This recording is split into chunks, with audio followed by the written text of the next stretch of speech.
तुम देख लेना, मेरा चुना हुआ नाम ही पसंद आएगा। इतना ओवर कॉन्फिडेंस अच्छा नहीं होता भाई, और इस बार आप थोड़ी सी गलत फहमी में हैं, क्योंकि मेरे नाम के आगे ना तो आपका और ना ही दादी जान का नाम चल सकता है।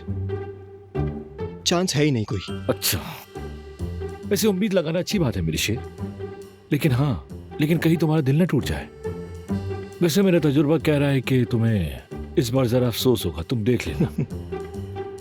तो फिर शर्त लगाएं क्या? हाँ तो लगा लेते हैं। मैं तो कभी जिंदगी में शर्त से पीछे नहीं हटा। क्या लगाना है?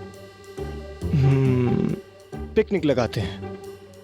जो हारेगा वो जीतने वाले को उसकी पसंद की जगह लेके जाएगा।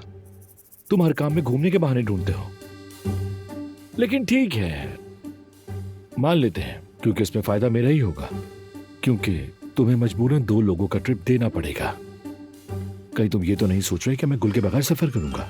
यही सोचा था मैंने। ठीक है, वैसे मैं हार नहीं सकता। शर्ट डन करते हैं भाई। तो फिर डन हुआ।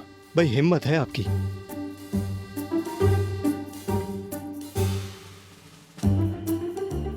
भाई मुझे जरा एक काम याद आ गया है, मैं निपटा कर आता हूँ। ठीक है, मिलते हैं।